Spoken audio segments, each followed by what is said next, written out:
Hello everyone, welcome to my YouTube channel Mamta maths tutorial. और आज class 12th में lecture 127 है। हम कर रहे थे बेटा चैप्टर 4 डिटर्मिनेंट्स का, और आज हम आगे पढ़ेंगे application of determinants and matrices के बारे में, कि जो हम मैट्रिसेस पढ़ते आए हैं, जो हम डिटर्मिनेंट्स पढ़ते आए हैं, उनको हम अप्लाई कैसे करेंगे। उनको बेटा हम अप्लाई करेंगे सिस्टम ऑफ इक्वेशंस को सॉल्व करने में। अब ये सिस्टम ऑफ इक्वेशंस क्या होंगे? अगर आपके पास एक इक्वेशन दी है तो उसे सिंपली हम इक्वेशन कहेंगे, बट एक साथ दो या फिर तीन आपको इक्वेशन दे दी हैं तो उन्हें हम क्या कहेंगे? सिस्टम ऑफ इक्वेशन कहेंगे। अब ये सिस्टम ऑफ इक्वेशन बेटा दो टाइप का होगा, या तो वो कंसिस्टेंट होगा या वो इनकंसिस्टेंट होगा। अब कंसिस्टेंट और इनकंसिस्टेंट से क्या मतलब है? A system of equation is said to be consistent if its solution exists. अगर सिस्टम ऑफ इक्वेशन का सॉल्यूशन आता है तो उस सिस्टम को हम क्या कह देंगे? कंसिस्टेंट सिस्टम कह देंगे। इस बात से कोई फर्क नहीं पड़ता कि सॉल्यूशन आपका वन है, यूनिक है, या फिर मोर इनफाइनाइटली मैनी सॉल्यूशन है। यूनिक सॉल्यूशन या इनफाइनाइटली मैनी सॉल्यूशन से कोई फर्क नहीं पड़ता, बस सॉल्यूशन एग्जिस्ट करना चाहिए तो उस सिस्टम ऑफ इक्वेशन को हम क्या कह देंगे? कंसिस्टेंट सिस्टम ऑफ इक्वेशन कह देंगे। Inconsistent system. A system of equation is said to be inconsistent if its solution does not exist. अगर solution ही exist नहीं करता तो उस system of equation को हम क्या कह देंगे? Inconsistent system of equation. ठीक है बेटा। अब हम matrices का use कैसे करेंगे? Solution of system of linear equation using inverse of a matrix. Matrix के इनवर्स से हम सिस्टम ऑफ इक्वेशंस के सॉल्यूशन को फाइंड आउट करेंगे। तो उसके कुछ एक स्टेप्स हैं। Consider the system of equation. हमने एक इक्वेशंस के सिस्टम को मान लिया है। तीन हमने इक्वेशंस ले ली हैं। a1x plus b1y plus c1z equal to d1, a2x plus b2y plus c2z equal to d2, a3x plus b3y plus c3z equal to d3। अब यहां से हम अपनी मैट्रिसेस निकालेंगे बेटा। ए मैट्रिसेस हमने मान ली है कोफिशिएंट्स की मैट्रिसेस। कोफिशिएंट आपके यही है a1 b1 c1 a2 b2 c2 a3 b3 c3। X matrix होगी हमारे पास जो वेरिएबल्स हैं x y z इनकी मैट्रिसेस, और बी मैट्रिसेस हमारे पास होगी ये जो कांस्टेंट टर्म्स हैं इनकी मैट्रिसेस। अब आप ध्यान से देखो कि ये इक्वेशंस कब आएंगे? जब आप a और x की मल्टीप्लाई करोगे और उसे b के बराबर रखोगे। a x equal to b को रिप्रेजेंट कर रही हैं ये तीनों ही मैट्रिसेस, ये आ गई मैट्रिक्स फॉर्म। देखो जरा, जब आप इनकी मल्टीप्लाई करोगे तो कैसे आएगा? a1x plus b1y plus c1z, ये तो आएगा। a2x plus b2y plus c2z, a3x plus b3y plus c3z equal to b। जब इसके इक्वल रखेंगे, कॉरस्पॉन्डिंग एलिमेंट्स इक्वल, तो हमारे पास यही इक्वेशंस तो आएंगी। तो इन तीन इक्वेशंस को हम मैट्रिक्स की फॉर्म में ऐसे लिख सकते हैं। Then the system of equations can be written as ax equal to b। ये तो हमने यहाँ पे इतना डिस्कस किया कि जो सिस्टम ऑफ इक्वेशंस हैं वो मैट्रिक्स की ही फॉर्म में होती हैं। अब बात करेंगे सॉल्यूशन कैसे एग्जिस्ट करेंगे। उसके लिए हमारे पास दो केस आते हैं कि मैट्रिक्स ए कैसी है, सिंगुलर है या फिर नॉन सिंगुलर है। तो वन बाय वन दोनों ही हम केसेस को डिस्कस करते हैं। केस वन क्या हमारे पास? If A is a non-singular matrix then its inverse exists।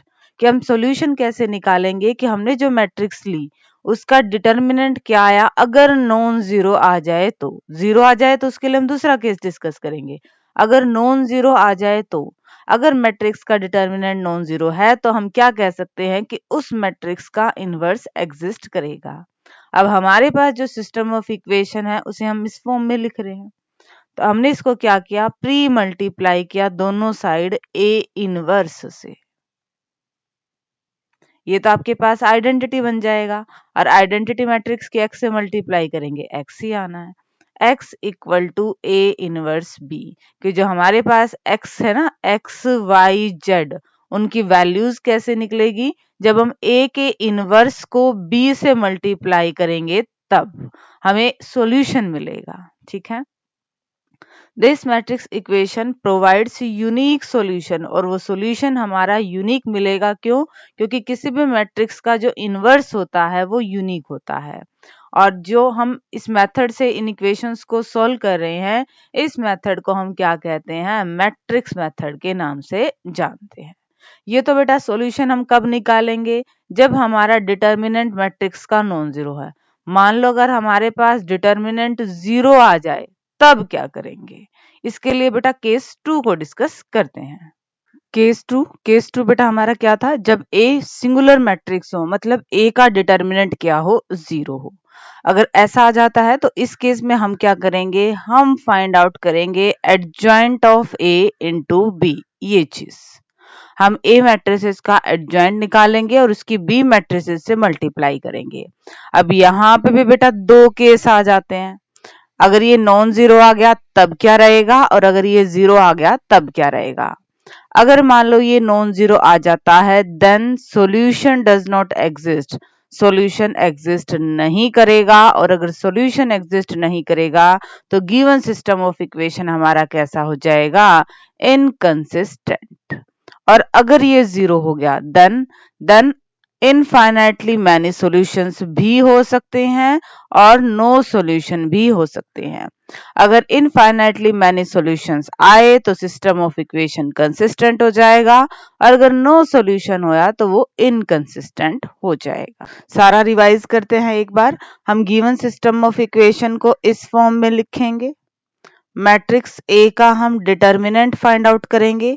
अगर ये आ गया नॉन जीरो तो क्या होगा? यूनिक सॉल्यूशन एग्जिस्ट करेगा। सॉल्यूशन एग्जिस्ट करेगा तो सिस्टम ऑफ इक्वेशन हमारा हो गया कंसिस्टेंट। और अगर ए का डिटर्मिनेंट हमारे पास जीरो आता है तब हम फाइंड आउट करेंगे adjoint of A into B. ये भी दो केस बनते हैं। अगर ये नॉन जीरो आता है तो नो सॉल्यूशन, सॉल्यूशन नहीं आएगा तो सिस्टम ऑफ इक्वेशन हमारा कैसा हो जाएगा? इनकंसिस्टेंट। और अगर ये आ जाता है आपके पास जीरो, देन दोनों ही पॉसिबिलिटी हैं। नो सॉल्यूशन भी हो सकता है और इनफाइनाइटली मैनी सॉल्यूशंस भी हो सकते हैं। नो सॉल्यूशन हुआ तो इनकंसिस्टेंट हो जाएगा। इनफाइनाइटली मैनी सॉल्यूशन हो जाए तो क्या हो जाएगा? आपका सिस्टम ऑफ इक्वेशन कंसिस्टेंट हो जाएगा, डिपेंडिंग अपॉन आवर क्वेश्चन। ठीक है बेटा, सिर्फ यूनिक सॉल्यूशन, एक सॉल्यूशन इसी केस में आपके पास आएगा। ये तो था सारा बेसिक। अब हम इसकी हेल्प से देखेंगे कि क्वेश्चंस को हमने कैसे सॉल्व करना है। तो डिस्कस करते हैं एग्जांपल्स को। एग्जांपल्स देखिए बेटा। Example number 27, solve the system of equations. इन दो इक्वेशंस को आपने सॉल्व करना है। सॉल्व करना है मतलब x और y फाइंड आउट करने हैं। तो हमने बेसिक में पढ़ा था, इस सिस्टम ऑफ इक्वेशंस को हम ax इक्वल टू b इस फॉर्म में लिख सकते हैं, जहां पर a हमारे पास है कोफिशिएंट की मैट्रिसेस। कोफिशिएंट्स क्या है? 2, 5, 3, 2। तो ए मैट्रिक्स क्या आएगी? 2, 5, 3, 2। एक्स मैट्रिक्स हमारे पास होती है वेरिएबल की, दो ही वेरिएबल है x और y। बी मैट्रिक्स होती है कांस्टेंट टर्म की, तो 1 और 7। नेक्स्ट हमारे पास स्टेप क्या था? हम ए का डिटर्मिनेंट फाइंड आउट करते थे। ए मैट्रिसेस का हमने डिटर्मिनेंट फाइंड आउट किया तो ये आया माइनस क्या 11। ये जीरो तो नहीं है, मतलब ये नॉन सिंगुलर मैट्रिक्स है, और नॉन सिंगुलर मैट्रिक्स का यूनिक सॉल्यूशन एग्जिस्ट करता है। वो सॉल्यूशन कैसे एग्जिस्ट करता है? x equal to A inverse into B. हमें ए का इनवर्स निकालना है, फिर उसकी बी से मल्टीप्लाई करनी है। अब ए का इनवर्स का क्या फॉर्मूला था? एडजॉइंट ऑफ ए अपॉन में ए डिटर्मिनेंट। तो ए डिटर्मिनेंट तो है हमारे पास, एडजॉइंट ऑफ ए हम सीधा लिख ले। ऑर्डर 2 की मैट्रिक्स है, इनकी तो आपने जगह चेंज करनी है और इनके आपने साइन चेंज करने हैं। तो ये आ गया हमारे पास ए का इनवर्स। बट हमारा सॉल्यूशन कैसे था? x equal to A inverse into B. अब इस ए इनवर्स की हमने बी मैट्रिसेस से मल्टीप्लाई करनी है। एक्स मैट्रिक्स हमारे पास यही थी, इक्वल टू माइनस में 1/11, मल्टीप्लाई करेंगे रो और कॉलम की, फिर रो और फिर रो कॉलम की। इनको हमने प्लस या माइनस करना है। बाहर ये कांस्टेंट टर्म है तो इसको जब सॉल्व करेंगे तो हर एक एलिमेंट से इसकी मल्टीप्लाई होगी। ये मैट्रिक्स आई है। अब हमारे पास एक्स मैट्रिक्स और जो हमने सॉल्व किया ये मैट्रिक्स, ये इक्वल है। और मैट्रिक्स की इक्वालिटी क्या कहती है कि कॉरस्पॉन्डिंग एलिमेंट्स इक्वल होते हैं। तो x की वैल्यू क्या आएगी बेटा, 3 आएगी, और y की वैल्यू क्या आएगी, -1 आएगी। आप x और y की वैल्यू यहाँ रख के देख सकते हैं। लेफ्ट हैंड साइड में रखेंगे तो आपकी राइट हैंड साइड आएगी। वो बस वेरिफिकेशन का एक तरीका है। ठीक है बच्चे, दोबारा देख लीजिए। हम गिवन सिस्टम ऑफ इक्वेशन से matrix A, matrix X, matrix B निकालेंगे। ए का डिटर्मिनेंट निकालेंगे, यहाँ पे नॉन जीरो आया है मतलब सॉल्यूशन हमें यहाँ से मिलेगा। गिवन मैट्रिसेस का इनवर्स हम निकाल लेंगे। इनवर्स निकालना हमने पिछली एक्सरसाइजेज में बहुत अच्छे से सीखा था। फिर उसके बी मैट्रिसेस से मल्टीप्लाई करेंगे। जैसे ही सॉल्व करेंगे और इक्वल मैट्रिसेस को कंपेयर करेंगे, हमें एक्स और वाई की वैल्यू मिल जाएगी। नेक्स्ट एग्जाम्पल डिस्कस करते हैं अब। Example 28, solve the following system of equations bye matrix method. Matrix method से इन 3 इक्वेशन को आपने सॉल्व करना है। तो हमारे पास हम a, x और b निकाल लें, क्योंकि इस सिस्टम ऑफ इक्वेशन को हम ax इक्वल टू b की फॉर्म में लिख सकते हैं। a मैट्रिक्स थी हमारे पास कोफिशिएंट्स की मैट्रिसेस 3 -2 3 3 -2 3 2 1 -1 2 1 -1 4 -3 2 4 -3 2। एक्स मैट्रिक्स थी वेरिएबल्स की एक्स, वाई और जेड। बी मैट्रिक्स थी कांस्टेंट टर्म की 8 1 और 4। ए, एक्स और बी निकालने के बाद फर्स्ट स्टेप हमने ए का डिटर्मिनेंट फाइंड आउट किया है। जब हमने फर्स्ट रो के अकॉर्डिंग इसको एक्सपेंड किया तो हमारे पास -17 ये आया। नॉन जीरो है मतलब यूनिक सॉल्यूशन आएगा। कैसे आएगा, x equal to A inverse B से। हम मैट्रिक्स का इनवर्स निकालेंगे और उसकी b से मल्टीप्लाई करेंगे। अब a इनवर्स कैसे आएगा, एडजॉइंट ऑफ a अपॉन में a डिटर्मिनेंट। a का डिटर्मिनेंट तो है, एडजॉइंट निकालना पड़ेगा। एडजॉइंट कैसे निकालेंगे, कोफैक्टर्स की मैट्रिसेस निकालेंगे और उसका करेंगे ट्रांसपोज। देखिए बेटा आगे का कैलकुलेशन पार्ट। कोफैक्टर्स की मैट्रिसेस का ट्रांसपोज, ये एडजॉइंट ऑफ ए, साथ में क्या है 1 अपॉन में ए डिटर्मिनेंट। ये हमारे पास क्या आया, ए का इनवर्स। अब इस ए इनवर्स की हमने मल्टीप्लाई करनी है बी से। तो यहाँ पे हम रो और कॉलम की मल्टीप्लाई करेंगे। A11 के लिए, A21 के लिए, A31 के लिए। इनको हमने सॉल्व करना है। कांस्टेंट की हर एक एलिमेंट से मल्टीप्लाई करेंगे, कंपेयर करेंगे। तो x की वैल्यू क्या आएगी 1, y की वैल्यू क्या आएगी बेटा 2 और z की वैल्यू क्या आएगी बेटा 3। तो हमारे पास ये सॉल्यूशंस आ गया गिवन सिस्टम ऑफ इक्वेशन का। ठीक है बच्चे, प्रोसीजर सेम था जो हमने इससे पिछले वाले एग्जाम्पल में किया था, नो चेंज। Next example. अब तक क्या था, आपको सिस्टम ऑफ इक्वेशंस दे रखे थे, अब आपको प्रॉब्लम दे दी है और आपने इक्वेशंस खुद बनानी है। क्या है, the sum of 3 numbers is 6। 3 numbers का जोड़ 6 है।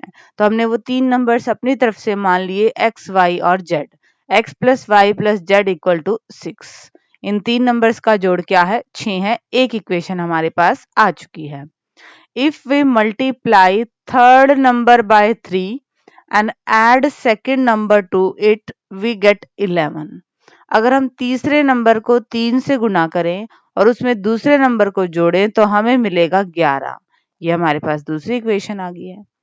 By adding first and third number, we get double of the second number। अगर हम फर्स्ट और थर्ड नंबर को ऐड करते हैं तो जो हमारा सेकंड नंबर था y, हमें उसका डबल मिलता है। सबको एक तरफ ले आते हैं और ये हमारे पास क्या आ गई है, थर्ड इक्वेशन।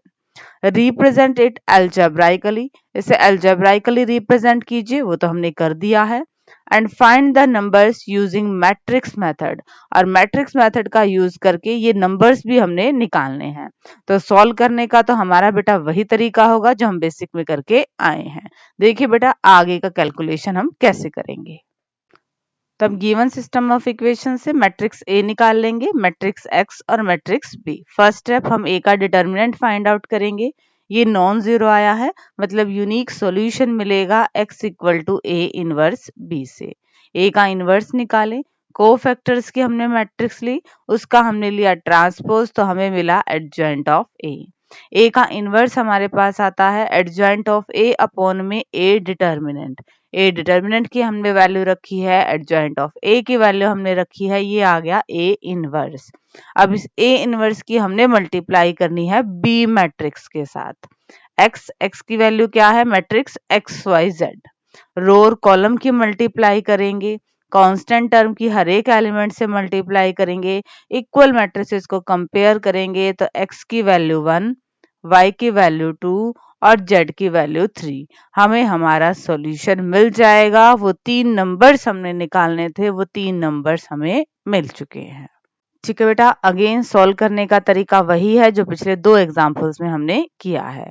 एग्जाम्पल्स इतने ही थे बेटा। आज के लेक्चर में हम एक्सरसाइज के 6 क्वेश्चंस को और डिस्कस करेंगे। एक्सरसाइज 4.6 देखिए बेटा। Examine the consistency of the system of equations in exercises 1 to 6। पहले 6 क्वेश्चन में आपने जो सिस्टम ऑफ इक्वेशंस दे रखा होगा उनकी कंसिस्टेंसी को चेक करना है। बस सिर्फ इतना ही बताना है कि सिस्टम ऑफ इक्वेशन कंसिस्टेंट है या फिर इनकंसिस्टेंट है। उनके सॉल्यूशन पे डिस्कशन अभी नहीं करनी है। फर्स्ट सम देखिए, 2 इक्वेशंस दे रखी है। हमें पता है गिवन सिस्टम ऑफ इक्वेशन को हम ए एक्स इक्वल टू बी इस फॉर्म में लिख सकते हैं। तो ए मैट्रिक्स हमारे पास क्या बनेगी, कोफिशिएंट्स की मैट्रिसेस 1 2 2 3, 1 2 2 3। एक्स मैट्रिक्स हमारे पास वेरिएबल्स की एक्स और वाई। बी मैट्रिक्स हमारे पास कांस्टेंट टर्म की। First step, we have to find out the adjoint of A. हमने ए का एडजॉइंट फाइंड आउट किया, वो नॉन जीरो आया और जैसे ही ये नॉन जीरो आ गया हमें पता है सिस्टम ऑफ इक्वेशंस का एक यूनिक सॉल्यूशन आएगा और वो सॉल्यूशन ऐसे आएगा। सॉल्यूशन नहीं निकालना है, बस सॉल्यूशन आएगा तो सिस्टम ऑफ इक्वेशन हमारा कैसा हो जाएगा, कंसिस्टेंट हो जाएगा। सेकंड क्वेश्चन, यहां से हमने ए मैट्रिक्स ली 2 -1 1 1, 2 -1 1 1।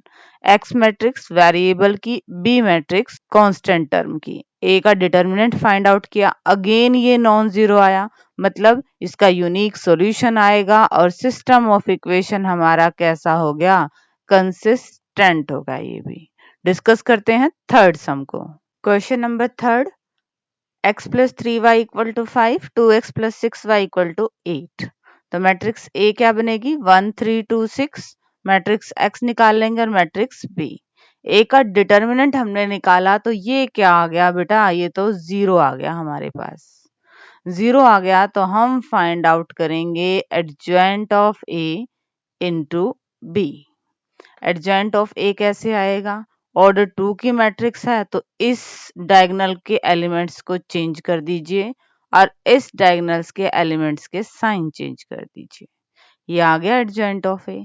इनटू में बी 5 और 8, मल्टीप्लाई कर दें रो की कॉलम के, 6 पंजे 30, माइनस में 24, माइनस में 10, माइनस में 8, प्लस में 8 बेटा। ये आएगा 6, ये आएगा -2। ये 0 तो नहीं आया और अगर ये 0 नहीं आया तो नो सॉल्यूशन, सॉल्यूशन ही एग्जिस्ट नहीं करेगा और सॉल्यूशन ही नहीं आएगा तो गिवन सिस्टम ऑफ इक्वेशन हमारा क्या बन गया, कंसिस्टेंट बन गया। ठीक है बेटा, दोबारा देखिए, ए का डिटर्मिनेंट 0 आया तो हमने निकाला adjoint of A into B. Adjoint of A into जब हमने निकाला तो ये नॉन जीरो आया और नॉन जीरो के केस में हमारे पास होता है नो सॉल्यूशन। सॉल्यूशन नहीं निकलेगा तो सिस्टम ऑफ इक्वेशन बन जाएगा इनकंसिस्टेंट। डिस्कस करते हैं नेक्स्ट सम को। Number 4, given system of equation से हमने मैट्रिक्स ए ली, कोफिशिएंट की 1 1 1 2 3 2, ए 2a। एक्स मैट्रिक्स वेरिएबल्स की, बी मैट्रिक्स कांस्टेंट टर्म की। ए का जब हमने डिटर्मिनेंट निकाला तो ये ए आया। अब इस ए के बारे में हमें कुछ नहीं पता कि ये आपका 0 है, ये आपका नॉन जीरो है, तो हम हर एक केस को डिस्कस करेंगे। केस 1, अगर ये आपके पास ए नॉन जीरो बन जाता है तो ए नॉन सिंगुलर मैट्रिक्स होगी तो उसका यूनिक सॉल्यूशन एग्जिस्ट करेगा और यूनिक सॉल्यूशन एग्जिस्ट करेगा तो सिस्टम ऑफ इक्वेशन कैसा बन जाएगा, कंसिस्टेंट। केस 2, अगर ये 0 आएगा तो हमें फाइंड आउट करना पड़ेगा adjoint of A into B. Adjoint of A into B, अगर ये आपके पास नॉन जीरो आएगा तो नो सॉल्यूशन आएगा, नो सॉल्यूशन हो जाएगा तो सिस्टम ऑफ इक्वेशन बनेगा इनकंसिस्टेंट। और अगर ये आपके पास 0 आ जाएगा तो इनफाइनाइटली मैनी सॉल्यूशन या no solution depending upon our question. ठीक है बेटा, डिस्कस करते हैं क्वेश्चन नंबर 5 को। अब question number 5, given system of equation से हमने matrix A, matrix X, matrix B ली। मैट्रिक्स ए का डिटरमिनेंट किया तो ये आया 0। अब हम फाइंड आउट करेंगे adjoint of A into B. Adjoint of A कैसे आएगा, हम कोफैक्टर्स की मैट्रिसेस बनाएंगे और उसका लेंगे ट्रांसपोज। तो हमारे पास एडजॉइंट ऑफ ये तो आ गया, साथ में इसकी बी से मल्टीप्लाई और कर देते हैं। 2 माइनस 1 3, रो और कॉलम की मल्टीप्लाई क्या आएगी बेटा, -10 प्लस 15, फिर -6 प्लस 9, फिर -12 प्लस 18। सॉल्व करें जरा, माइनस के 20 प्लस के 15 माइनस के 5, माइनस के ही 12 प्लस के 9 माइनस के 3, माइनस के 24 प्लस में 18, ये बनेगा माइनस के 6। ये हमारे पास 0 नहीं आया तो क्या आ गया, नो सॉल्यूशन आ गया। और नो सॉल्यूशन के केस में सिस्टम ऑफ इक्वेशन कैसा होता है, इनकंसिस्टेंट होता है बेटा। और अब डिस्कस करते हैं आज के लेक्चर के लास्ट सम को। Question number 6, given system of equation से हमने मैट्रिक्स ए ली और जब हमने मैट्रिक्स ए का डिटर्मिनेंट निकाला तो ये नॉन जीरो आया, मतलब यूनिक सॉल्यूशन एग्जिस्ट करेगा। और यूनिक सॉल्यूशन एग्जिस्ट करेगा तो सिस्टम ऑफ इक्वेशन हमारा कैसा बनेगा, कंसिस्टेंट बनेगा। अब आपने सिस्टम ऑफ इक्वेशन से रिलेटेड इतने क्वेश्चंस कर लिए बेटा, अब आपको मेमोराइज हो जाना चाहिए कि अगर ए का डिटर्मिनेंट नॉन जीरो आया तब क्या सिचुएशन होगी और ए का डिटर्मिनेंट 0 आया तब क्या सिचुएशन होगी। तो आज के लेक्चर में बेटा इतना ही। नेक्स्ट लेक्चर में इस एक्सरसाइज को कंप्लीट डिस्कस करेंगे। डिस्क्रिप्शन में बेटा ये नोट्स हैं, नोट्स ले लीजिएगा। And thank you everyone for watching my videos.